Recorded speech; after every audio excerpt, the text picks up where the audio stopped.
लगता है कि आप अभी कोल्ड वॉर के बीचों बीच में नहीं हो तो आप गलत हो, क्योंकि वेनेजुएला तो एक झांकी है, अभी तो ईरान और ग्रीनलैंड बाकी है। अब आज इस वीडियो में हम बात करने वाले हैं कि क्या एग्जैक्टली चल रहा है इस पूरे इंटरनेशनल वर्ल्ड ऑर्डर में, और इस पूरे जो जिग्सॉ पजल के पीसेस हैं, क्योंकि कई सारे स्टेटमेंट्स आ रहे हैं, कई सारे एनालिसिस आ रही है कि क्यों अमेरिका ने प्रेसिडेंट ट्रंप के अंडर पे वेनेजुएला को अटैक किया है। कोई कह रहा है ऑयल है, कोई कह रहा है रेजिम चेंज है, कोई कह रहा है नार्को टेररिज्म है। तो एग्जैक्टली हो क्या रहा है, और क्यों मैं कह रही हूँ कि हम आज कोल्ड वॉर के बीचों बीच खड़े हैं।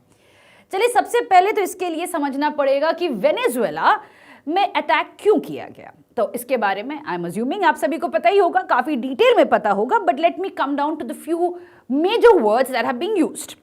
तो अमेरिका का जो ऑफिशियल रीजन है वो ये है कि they attacked Venezuela because of narco terrorism. अब ये नार्को टेररिज्म होता क्या है? Narco terrorism is basically drug based terror, जो कि वेनेजुएला के कुछ कार्टेल्स और कोलंबिया के कुछ कार्टेल्स कर रहे थे। एंड अमेरिका का मानना है कि जो माडुरो फैमिली है, उनके फैमिली में हर एक मेंबर इस नार्को टेररिज्म में इन्वॉल्व था, जिसके वजह से अमेरिका में ड्रग सप्लाई हो रहा था and youth of America was getting affected. President Trump ने ये तक कहा है कि बहुत सारे प्रिजन्स, वेनेजुएला के प्रिजन से और कई सारे लोग, वेनेजुएलन लोग वेनेजुएला छोड़ के अमेरिका एज रेफ्यूजीज आ रहे हैं, जिसके वजह से एक सेंस ऑफ इनसिक्योरिटी क्रिएट हो रहा है। अब यहाँ पे पूछने का क्वेश्चन ये है कि क्या अमेरिका का बॉर्डर इतना वीक है that they are allowing all sorts of Venezuelan immigrants to come in? Seems improbable, but let's continue with the official reason. अब यहाँ पे उन्होंने ये भी कहा है कि नार्को टेररिज्म के वजह से अमेरिका का जो इंटरनल या डोमेस्टिक क्राइम लेवल है वो काफी बढ़ चुका है। नार्को टेररिज्म कोई नई चीज नहीं है। अमेरिकन हिस्ट्री में अगर आप जाते हो तो कोलंबिया के कार्टेल्स या लैटिन अमेरिका के कई कंट्रीज के कार्टेल्स, पाब्लो एस्कोबार, उन्होंने हमेशा से अमेरिका में ड्रग का एक चेन बना के रखा था and they have always supplied, right? So in other words, nothing really has changed recently when it comes to narco terrorism. Yes, narco drug, जिसे कहते हैं ड्रग ट्रेड, हमेशा से रहा है एंड अमेरिका ने हमेशा से कोशिश जरूर की है इसको बंद करने के लिए, but it has failed when it has come to closing down on the cartels.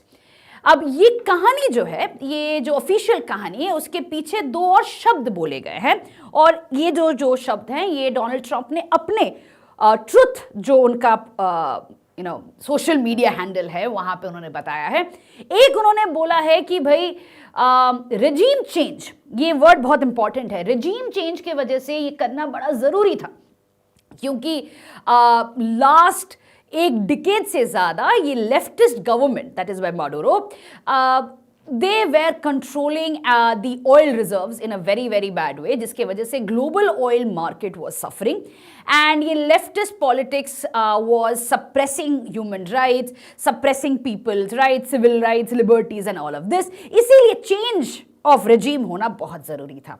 I'm going to come back to this word regime change, क्योंकि ये बहुत फेवरेट है अमेरिका का, चाहे आप जॉर्ज बुश की बात करो या हिलरी क्लिंटन की बात करो, रिपब्लिकन या डेमोक्रेट, हर एक गवर्नमेंट, हर एक रूलिंग पार्टी अमेरिका की, ये उनका बहुत फेवरेट टर्म रहा है जब भी उन्होंने एक्सटर्नल इन्वेजन किया है, किसी कंट्री का सॉवरेनिटी उन्होंने उल्लंघन किया है। अब आते हैं world order. World order, my goodness, that is something, it's a very loaded word, because world order क्या होता है? वर्ल्ड ऑर्डर इज बेसिकली जहां पे कंट्रीज एक रूल बेस्ड ऑर्डर को फॉलो करती है। Now what does that mean? क्योंकि यहाँ पे कोई सुप्रीम पावर नहीं है वर्ल्ड में, हर एक कंट्री एक दूसरे के साथ कंपटीशन में है, अनार्की है इस यहाँ पे, इसी वजह से हर एक कंट्री को एक ऑर्डर फॉलो करने में, केओस से निकल के एक ऑर्डर फॉलो करने में रूल्स की जरूरत पड़ती है। अब ये रूल्स कौन बनाता है? हेजिमॉन बनाता है, जो कि सुपर पावर है। अब अमेरिका जब से 1990s के डिकेड से जब यूएसएसआर कोलैप्स कर जाता है, यही रूल्स पे it has been basically functioning and democracy is their favourite rule. क्योंकि in America in the 1980s actually में एक डेमोक्रेटिक पीस थियोरी आता है, राइट, डेमोक्रेटिक पीस थियोरी। अब ये जो थियोरी है, ये थियोरी एक्चुअली में आईआर में आता है वुड्रो विल्सन के आइडियलिस्ट आइडिया से। वुड्रो विल्सन वो प्रेसिडेंट थे जो कि लीग ऑफ नेशंस का आइडिया फ्लोट किया था, और उन्होंने कहा था कि भाई international peace is very important, और उन्हीं के आइडिया से ये डेमोक्रेसी पीस थियोरी आता है। अगर हम इसको पॉलिटिकल थियोरी में ट्रेस करेंगे तो ये इमानुअल कांत के जो आइडियाज हैं परपेचुअल पीस, वहां से डिराइव किए गए हैं। एंड 1980s में पॉलिटिकल थियोरिस्ट माइकल डॉयल ने इसको एक्चुअली में आईआर के लिए डेवलप किया। अब ये थियोरी कहता क्या है? थियोरी कहता है कि दो डेमोक्रेटिक कंट्रीज कभी भी लड़ेंगे नहीं, वो लोग हमेशा पीसफुल रहने वाले हैं, क्योंकि डेमोक्रेसी में at the end of the day you are answerable और you are accountable to the people, and people do not want a war because war comes with a lot of cost. So unless it is your survivability, democratic countries rarely go for a war, right. So America का ये जो theory है, this becomes their so called tool for regime change. जब भी उनको लगता है कि कोई कंट्री उनकी बात नहीं मानता है, या कोई कंट्री ऐसा हो रहा है कि जो अमेरिकन पावर को चैलेंज कर रहा है, दे गो लाइक ओ लुक यहां पे रेजिम चेंज होना बहुत जरूरी है, डेमोक्रेसी लाना बहुत जरूरी है। एंड वेनेजुएला में एग्जैक्टली यही कहानी बनाई गई कि भाई देखो, माडुरो की जो गवर्नमेंट है वो it is a leftist government, it is a dictator government, it is an authoritarian government, elections rig करके आए हैं, एंड ये लोग they are not able to handle civil rights. This is a very problematic country, rogue country. इसीलिए America का उनके सॉवेरेनिटी को तोड़ने का पूरा हक है, ठीक है। तो ये तो उनका हो गया रिजीम चेंज की कहानी। अब फाइनली जो चीज बार बार डोनाल्ड ट्रंप कह रहे हैं, of course he is a businessman, he is saying oil, right. And oil का क्या कहानी है? ऑयल ये है कि भाई वेनेजुएला के पास वर्ल्ड्स लार्जेस्ट रिजर्व कहा जा सकता है, बट प्रॉब्लम यह है कि Venezuela does not have the facility to actually kind of take the oil out, because काफी किसे कहते हैं हम लोग, thick oil है, it's not very, it needs a better facility to not only extract but also to crude oil बड़ा दिक्कत करता है वहां से एक्सट्रैक्शन के लिए, in very simple words, right? जो कि अगर आप ब्रेंट या आप कहीं और के ऑयल, गल्फ ऑयल देखोगे तो इट्स नॉट दैट प्रॉब्लम। अब वेनेजुएला के पास एक्सट्रैक्शन फैसिलिटी इतना नहीं है, जिसके वजह से वो सिर्फ 1% करीब एक्सट्रैक्ट कर पाता है। And Trump wants that the American oil companies should go into it, improve the facilities, and they are the ones to extract that Venezuelan oil. Now, Trump का मानना है कि वेनेजुएला जिस तरीके से ऑयल को नहीं एक्सट्रैक्ट कर पा रहा था या कंट्रोल कर रहा था, इसके वजह से ग्लोबल ऑयल मार्केट में बड़ी हलचल हो रही थी। And finally America is there to protect everyone's interest. And what is that interest? कि American companies are going to extract oil and they are going to sell it to the other countries. पैसा कौन बनाएगा? America बनाएगा। And इससे क्या होगा? Make America great again. Venezuela के बारे में कोई नहीं सोचने वाला है, right? Now next we are going to come down to what he has been talking about again, Monroe Doctrine. Monroe Doctrine is basically President Monroe थे, उन्होंने कहा था कि भाई हम यूरोप में इंटरफेयर नहीं करेंगे और यूरोप लैटिन अमेरिका में नहीं करने वाला है, क्योंकि लैटिन अमेरिका अमेरिका का एक्सटेंडेड बैकयार्ड है। सो बेसिकली लैटिन अमेरिका में कोई भी एक्सटर्नल पावर्स का इंटरफेरेंस नहीं होना चाहिए। It is crucial for American security. And they basically in this doctrine they also argued कि भाई अगर जरूरत पड़े तो America will take any step in order to maintain neutrality in Latin America. Now, any authoritarian dictator whoever comes in Latin America becomes a challenge। और ये Monroe doctrine बहुत ही फायदेमंद है, क्योंकि अमेरिका के हर एक प्रेसिडेंट ने जिसको भी लैटिन अमेरिका में एंटर करना था, चाहे वो क्यूबन मिसाइल क्राइसिस के समय हो, बे ऑफ पिग्स का इन्वेजन के समय पे हो, या कभी भी, they have always used Monroe doctrine saying that Latin America हमारा स्फीयर ऑफ इन्फ्लुएंस रहने वाला है, हम किसी और का स्फीयर नहीं मानने वाले हैं यहाँ पे। एंड इसी वजह से डोनाल्ड ट्रंप ने भी मॉनरो डॉक्ट्रिन को यूज करते हुए कहा, मॉनरो नहीं है, अब ये डॉन रो है, डोनाल्ड ट्रंप के नाम पे होना चाहिए। इसी के बेसिस पे अमेरिका ने इंटरफियर किया है वेनेजुएला पे। Okay, now let me go back to the story then. तो अब वेनेजुएला के जो प्रेसिडेंट हैं वो अभी अमेरिकन प्रिजन में है उनके वाइफ के साथ, और vice president has taken control of Venezuela. But slip of tongue हो चुका है डोनाल्ड ट्रंप का, और उन्होंने कहा है कि भाई एक्चुअली कंट्रोल तो अमेरिका करने वाला है एंड ऑयल रिजर्व्स भी हम करने वाले हैं। देखा जाए तो change of regime is important, right. उन्होंने यहां तक भी बोल दिया कि किसको एक्चुअली में गवर्नमेंट रन करना है और किसको नहीं करना है। Eight the end of the day they want a puppet government जो कि अमेरिका की हर बात माने। अब ये कहानी जो है बड़ी इंटरेस्टिंग, राइट। आप लोग सब न्यूज़पेपर पढ़ रहे हो and there is one question that's coming in, कोई कुछ कह क्यों नहीं रहा है, कोई अमेरिका को रोक क्यों नहीं रहा है, ये कैसे हो सकता है। बट कहानी कोई नई तो है नहीं, ये तो पहले भी अमेरिका कर चुका है। Let's come down to George Bush who invaded Iraq, right.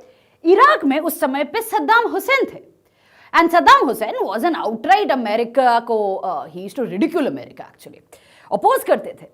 And WMD weapons of mass destruction के नाम पे दे सेड कि नहीं भाई, हमें इराक में WMD नहीं होने देंगे और हम WMD को डिस्ट्रॉय करने के लिए जा रहे हैं। तो George Bush along with other NATO members went into Iraq, bombarded Iraq terribly, मतलब एक एक बिल्डिंग को उन्होंने बॉम्ब किया।